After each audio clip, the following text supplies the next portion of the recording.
Father God in heaven, we thank you, Lord God, for everything that you have done. We ask, O Lord God, that you'll continually do your will, O Lord God, in this program, and we continually commit to you all things. We thank you for the offering, for all the people who gave, even sacrificially, O Lord. Thank you, Lord, for the crown, that you will give it unto us, not for our glory, but for your glory, Lord. And thank you for Brother John, O Lord. We lift him up to you. Thank you, Lord God, for you are a good shepherd to him, O Lord God, from the time that he was born up to this point, O Lord. And may he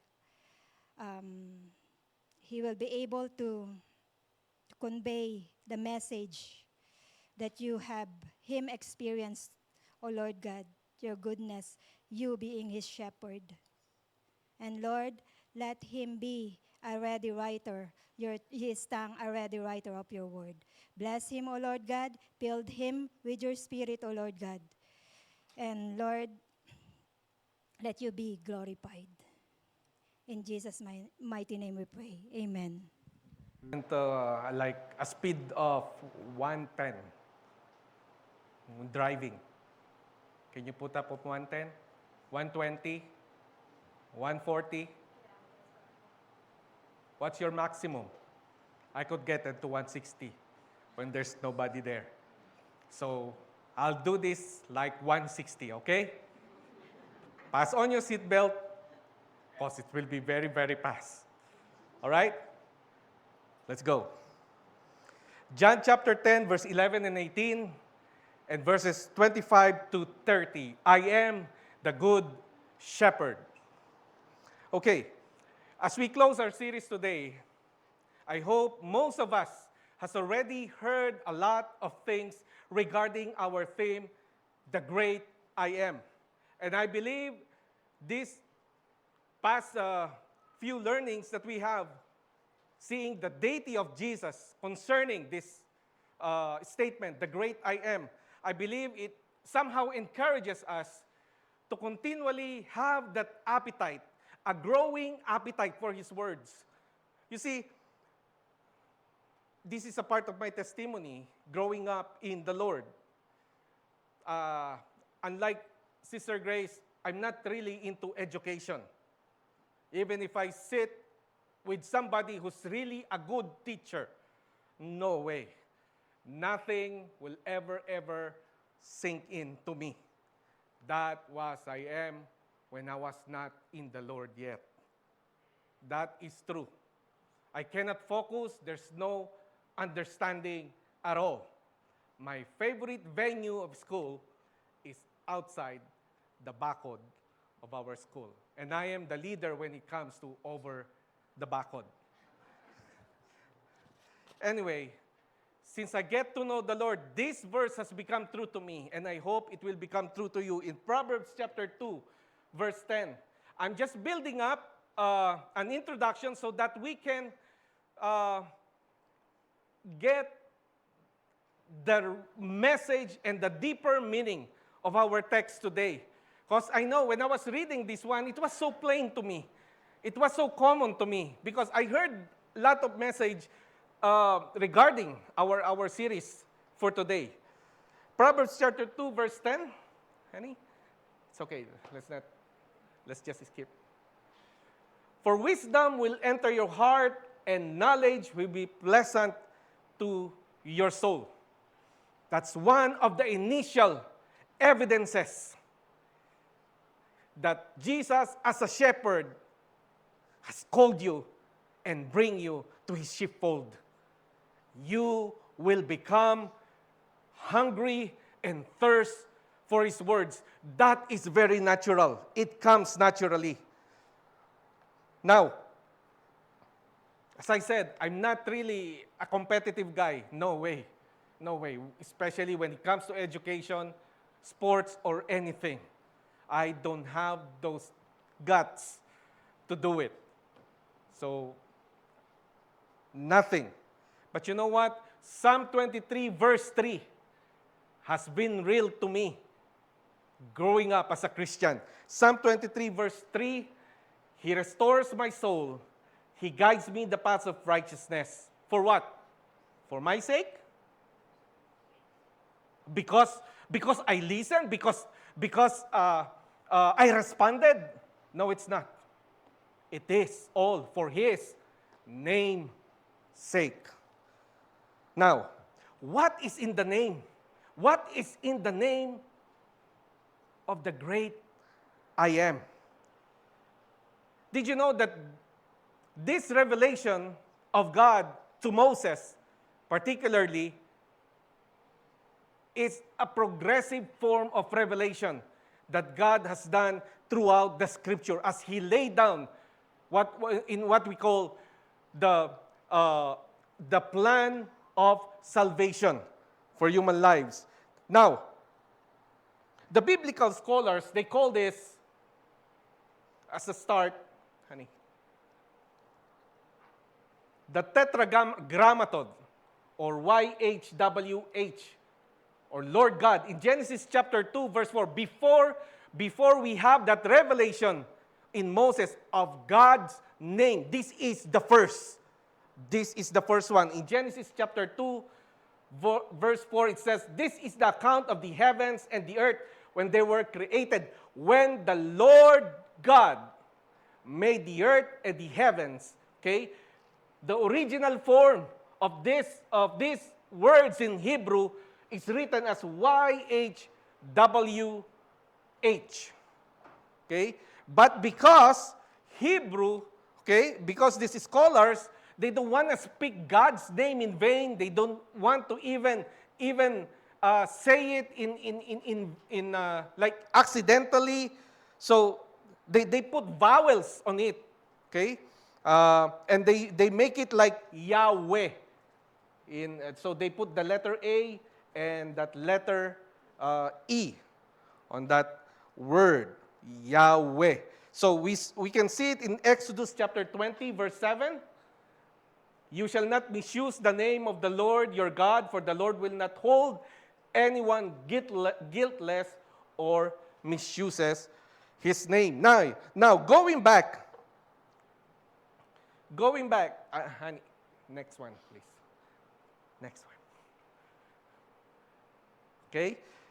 So, because they don't want to speak that word Yahweh, okay, to make it more kind of like, at least, because they're so afraid, they use Adonai for Lord and Elohim for God. So that's the progress of God's revelation. It starts on Genesis. Now in Exodus, where God revealing Himself formally, so we can see the progress of God's revealing Himself from Genesis and now to Exodus through Moses. Formally, God revealed Himself another name. Okay? Exodus chapter 3, verse 13 and 15. "Then Moses said to God, Behold, I am going to the sons of Israel, and I will say to them, The God of your fathers has sent me to you. Now they may say to me, What is His name? What shall I say to them? God said to Moses, I am who I am." By the way, Egypt has so many gods. That is why Moses asked for a particular name. And God said, "I am who I am." I'm not going to speak other stuff anymore because our other pastors have already said, Asherah, Selah, something like that. Okay? The Hebrew name for that, of I am what I am. And God said, continue to reveal Himself. The Lord, and He said, "Thus you shall say to the sons of Israel, I am has sent me to you."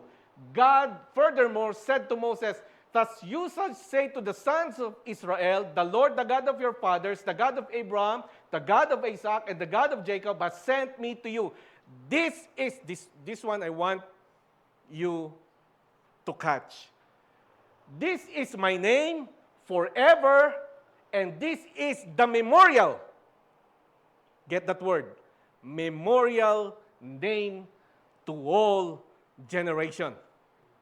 No wonder Jesus picked up from this name. I am who I am. Now, next one, honey. Now, in John 8:58, this is our text, when Jesus said, "Very truly I tell you," Jesus answered, "before Abraham born, I am." Now, my problem is, if the Pharisees, if the religious people during his time knows Exodus, that there is a memorial name that they have to remember from generation to generation, why not they cannot connect when Jesus said, "I am"? Isn't it a problem? Because if you are a Jewish during that time and you are reading the Torah, the Old Testament, you will see that Jesus is not just merely saying a word like an ordinary word. You will look at it and you will say, "No, this is not natural." He said, he's claiming to himself, I am. Now, what is the problem? What is the problem of the religious leader during that time? Jesus revealed this in John chapter 5, verse 41 and 44. "I do not receive glory from men, but I know you that you do not have the love of God in yourselves." See that problem? They are reading the scripture, they are studying Torah, but what are they missing? They don't have the love of God. "I have come in my Father's name. I am. I have come to my Father's name, and you do not receive me. If another comes in his own name, you will receive him." How can you believe when you receive glory from one another and you do not seek the glory that is from the only one true God? If I will paraphrase that, seems to be, you cannot accept me, it's because I do not fit in to your expectation. I do not fit in to be a person that you accept just as you accept one another. Because your expectation is only on the level and the surface of this world. That's all their expectation for Jesus. Now, in John 12:34, the crowd spoke up, "We have heard from the law that the Messiah will remain forever. So how can you say the Son of Man must be lifted up? Who is this Son of Man?" You see, they are waiting for a Messiah that will stay with them. But Jesus, throughout his lifetime in his ministry, he kept referring to himself as someone who needs to die. And for those followers that he has, he also beginning to tell them, "If you want to follow me,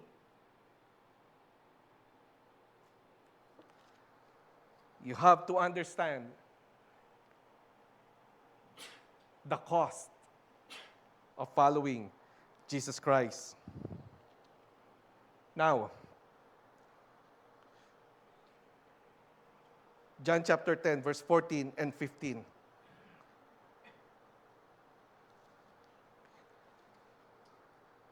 I have a question here. Why are those people who is reading God's word, who know God, has missed it? Did you know that we can reflect to this one and we can also miss it in our time today? Because we read the Bible and we know God. We know Jesus Christ. But they miss it big time. John chapter 10, "I am the good shepherd, and I know my own knows me, even as the Father knows me, and I know the Father, and I lay down my life for the sheep. The aspect of knowing. Is this kind of just a knowing, just to learn, or just an intellectual, in intellectual terms? I think this is very deep. You know, if you look at the Greek word, the knowing there is ginosko. That ginosko was referred in the Old Testament. It says there, when Adam knew Eve, that's the word knew, yada in Hebrew. But in Greek, it was ginosko. It's a deeper meaning. It's a relational meaning. Now, in Matthew chapter 7, verse 22 and 23, this is the warning for us nowadays. And we don't want to end up just like the people of Jesus in his days. It says, many will say to me on that day, Lord, Lord. See, they know it. On our time today, we know the name of the Lord. We know who is Lord. Lord, Lord, did we not prophesy?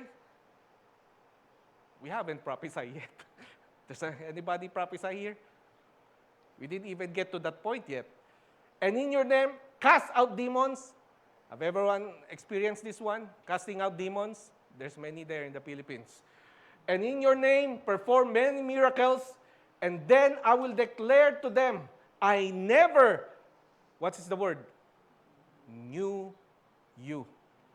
There's our word again. Knew. Depart from me, you who practice lawlessness. Now, borrowing from Pastor Stapel's message during when he brought up the door, because our context is just closely knit together, the John chapter 10. What's the character of a sheep?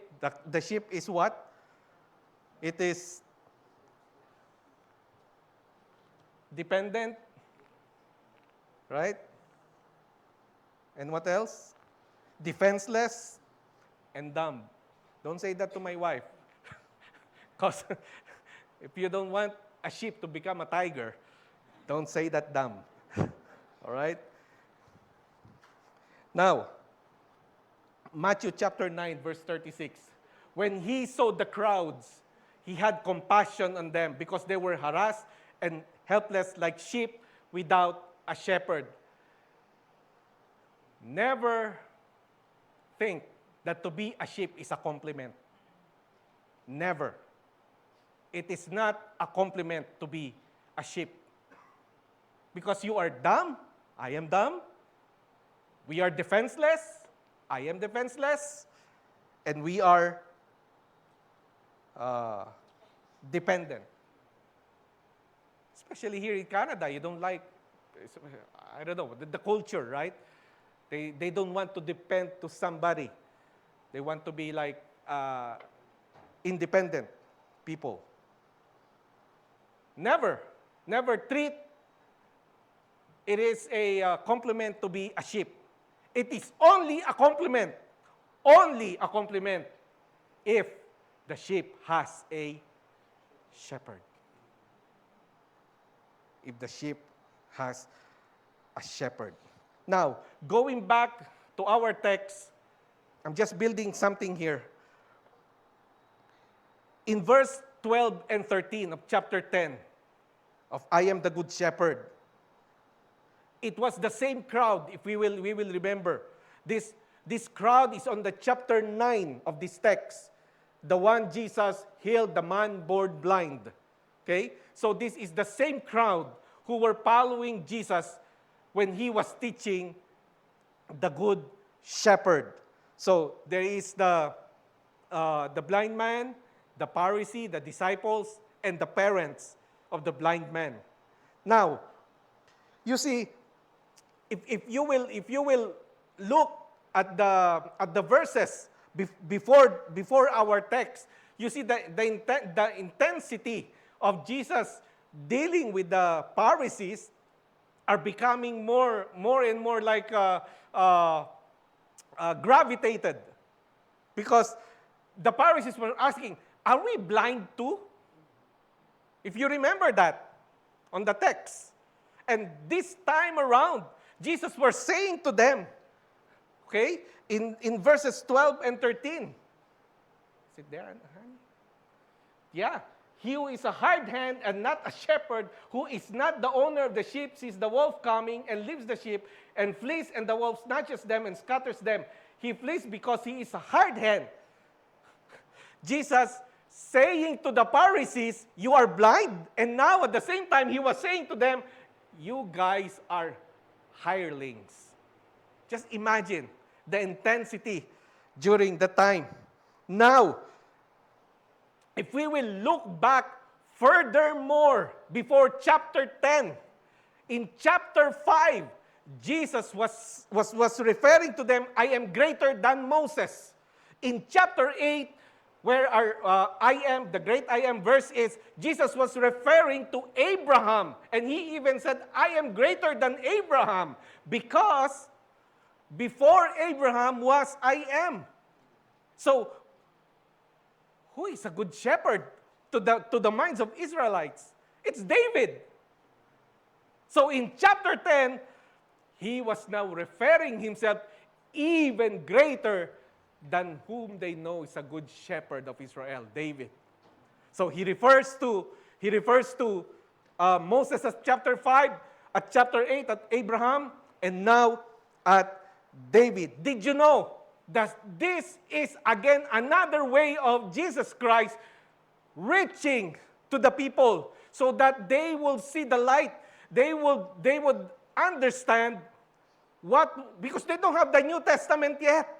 He was just bringing up what they are reading during those times, the Old Testament, in Ezekiel chapter 34, verse 11 and 12. Ezekiel. For thus says the Lord God, behold, I myself will search for my sheep and seek them out, as a shepherd cares for his herd in the day when he is among his scattered sheep. So I will care for my sheep and will deliver them from all the places to which they were scattered on a cloudy and gloomy day. You see, in that time when Jesus says, I am the good shepherd, he is fulfilling Ezekiel's prophecy. So again, the question is, how come you don't understand? How come you don't get it? How come you are unable to embrace it? What's the problem? They don't have the love for God in their hearts. Now, as I was looking intently on the verses that I am about to bring to you today, I was thinking, this is so plain, Lord. I was asking the Lord, Lord, please lead me, because this is so plain. It's so like, where can I get something out of it? I am the good shepherd. But you know what? My attention was brought to these verses. Three times. Very simple thing. Very simple phrase. We hear it all the time. But very simple. Just like the Pharisee. They read Ezekiel.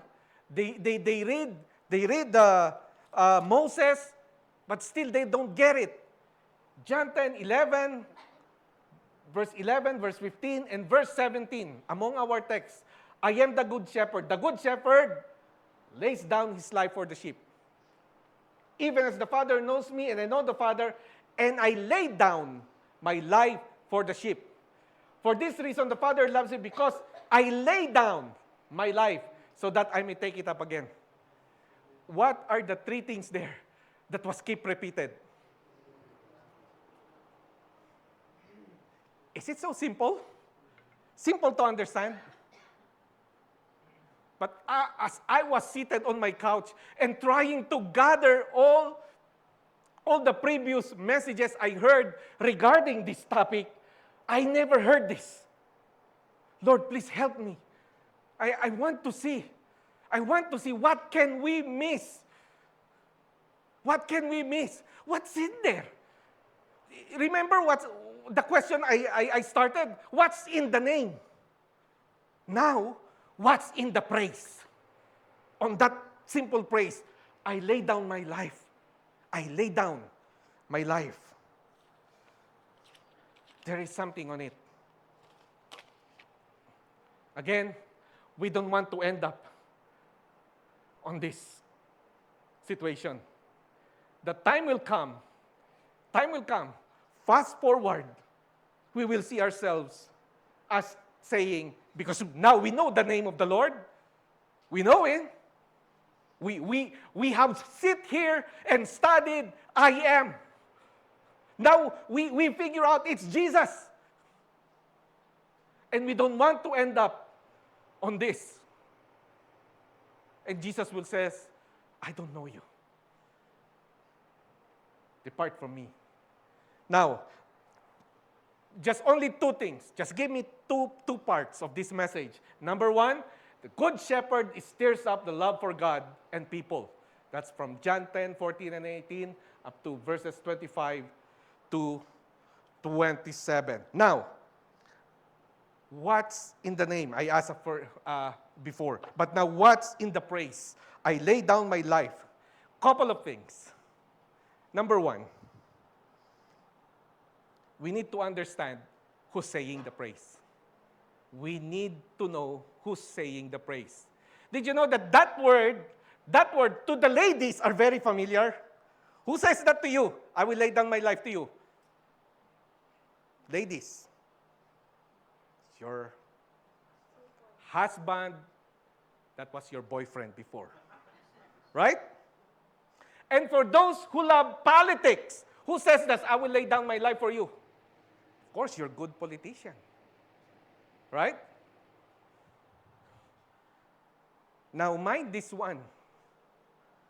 The one who's saying this word is a person who lives from eternity past, who created all the splendor of heaven, and who deserve all the majesty, and where all knee shall bow and praise. That's different. Now it giving us something on this praise. If we try to know where is this praise and to whom is this praise coming from. It's not just coming from your husband. It's not just coming from a politician. It comes from the one who has existed ever before. Comes here on earth and he says, I lay down my life. And this person, by the breath of his mouth, by just the breath of his mouth, things existed. Isn't it so like your personality kind of like build up? Someone who told me he will lay down my life is a person who created this word by the breath of his mouth. And in Revelation, the same breath of his mouth, he will conquer the enemy of our soul. So, is it like building up your personhood? Because if the ladies said yes to their boyfriend and husband now, who just said to her, I lay down my life for you. And he said yes. How come we're not gonna say yes to the one who created everything? Second,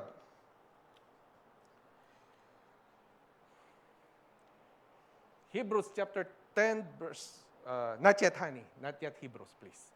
Not yet. Okay. Secondly, what's in that praise? Okay. Do you notice that word, I lay my life, I lay my life. 3 times it was said, I laid my life for the sheep. You know, there's one word there that we should be mindful about. When Peter said, I will give my life to you, Lord, 3 times in the gospel, I guess, except for Luke, I think from Mark, Matthew, and John, there is a word there, I will give my life for you, Lord, except for Luke. There is a word there, I will. But this one, if you notice it, I don't know who's English major here, it's a real time. It's kind of like a real time. I lay my life. Take it. Just, I lay my life. Meaning to say, it's kind of like always present. Because if you said, I will lay my life to you, beware. Because when things get worse, that person who's saying, I will give my life for you, might change his mind. Just like Peter. But this one is kind of like written in a real time. I lay my life for you. Did you know that there are many instances in the Bible, in the scripture, particularly with Jesus, he's saying this in real things that are in real time, and at the same time, he's saying things like futuristically. Let me give you an example. During Lazarus' death, right? He knows that he will bring Lazarus to life again, right? He knows that. He knows what he's gonna be doing, right? He knows already.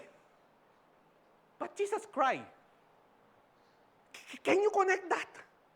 In our very small pea-shaped brain, can you connect that? He knows that Lazarus, he will resurrect him. But at the same time, when he comes to the tomb, he cried. There's something on it. I lay my life to the sheep. Secondly, Jesus knows. He said, even in our text, I have the power to give it, and I have the power to take it back again. Jesus said that many times. He knows, and he even forewarned his disciples that I need to be crucified. Right? He knows. But he will not remain dead. He knows he will rise again. But when he was in the Gethsemane, he was sweating blood.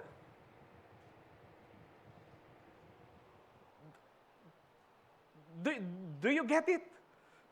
Like, there's a real time, and there's a thing that he knows already what's going to happen. But there's a real time. Here's the thing. We know after this life, we are sure that we will be with our good shepherd, Jesus Christ. But what is your real-time struggle now? What is your real-time struggle now? What makes you feel insignificant or struggling or whatever that bothers you today? Now, read that praise in real time. Not in futuristic, okay? If you have a struggle today, read that praise in real time. I lay down my life for you. Put your name on it. Jesus is saying to you, I lay down my life for you. Put your name. Now, there's something here that I want to brought up too.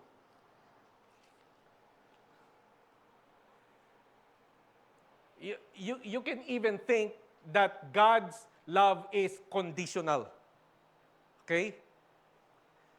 God the Father, you can see here. Where is that? 17. For this reason, the Father loves me. If you take that without just considering and think about it, single this out, you don't read other scripture, you will think that God's love for Jesus is conditional. See, He only loves him because he laid down his life? No. We have John chapter 1. In the beginning was the Word. Jesus was existing even before with God the Father. But you see, why by the inspiration of the Holy Spirit allow John to write this down? Why? Because there's something on that praise. I lay down my life. I lay down my life. Even God the Father was moved by love just to see, but just to tell us that this praise is not just a simple praise. It has a power to bring about love in our hearts. What's the problem? Why the Pharisees was called out by Jesus? Because they don't have what? Love for God. Now, if we understand this simple praise, that is enough to produce love in our hearts. Love for God. And of course, that love will be contagious. You see in verse 16? Where is that? Verse 16, honey. Yeah. I have other sheep which are not of this fold. I must bring them also, and they will hear my voice, and they will become one flock with one shepherd. See? That love will be contagious to other sheep that is not included yet in the sheepfold. Pass forward, honey, number 2, please. It's okay, number 2. Our good shepherd fosters inseparable relationship. And I give eternal life to them, and they will never perish, and no one will snatch them out of my hand. My Father who has given them to me is greater than all, and no one is able to snatch them out of the Father's hand. I and the Father are one. Now, inseparable fosters inseparable relationship. What is this to us? It is not our duty to call out who's sheep and who is goat. That is not our duty. That belongs to God. It is God who will do that. Okay? Our duty is to love, to speak in truth, and to bring more people in God's kingdom. Now, this is fellowship. Because we are in a sheepfold. I know sometimes, because we're so close, sometimes they're kind of like, hindi maiwasan, sometimes relational conflicts. Or sometimes we even say, probably this sister or this brother of mine is a goat. It's not a sheep. It's been a long time. It's not changing. Right? Now, I'll give you some way to think differently. All right? Whenever a brother or sister of ours, or even other places, Let's think about this. That brother and that sister of mine, I will see him in eternity. So don't cast him away in your mind. And just mention this. I can't wait to see you glorious. I think that's a good way of handling situation.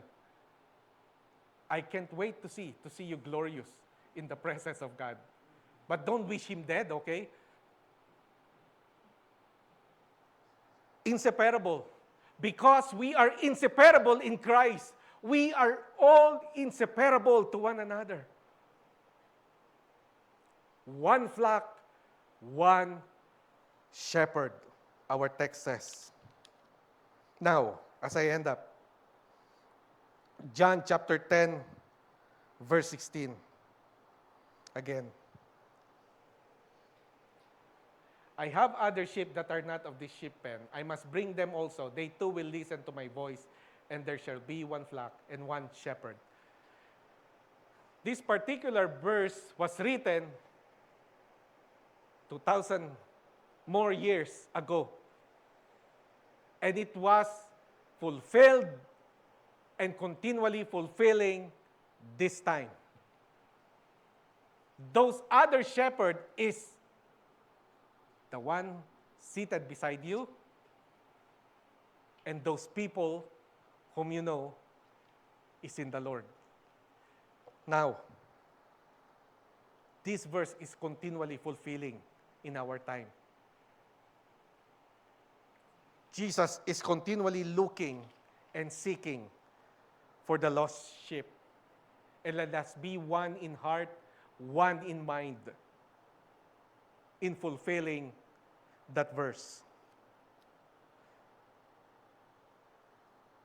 Now, if you don't have a relationship with the Lord yet, Christ is calling you. The shepherd's voice is saying to you, I lay down my life for you. Are you going to respond like a sheep? Lastly, in 1 Peter 2, this is one that Pastor Alvin mentioned. I was waiting until he's going to reach it, but it's good he didn't mention it, but it's all connected. 1 Peter chapter 2, verse 25. On the same chapter that he mentioned. You see,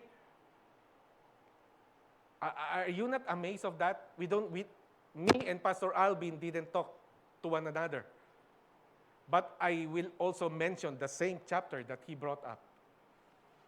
1 Peter chapter 2, verse 25. Isn't it? It's a clear voice of the Good Shepherd talking to us today. Chapter 2, verse 25. For you were like sheep going astray, but now you have returned to the shepherd and overseer of your soul. And this is where I took the central message of our text. Now that you have been found by the shepherd of our soul, your life, and your love will just revolve around him. Now we can claim Psalms chapter 23. Not everybody could claim Psalms 23. If you hear the shepherd's voice today and you respond, he gave his life for you, then we can boldly say Psalm 23. Can we all stand up and can we have a responsive reading this verse as we end up Psalms 23?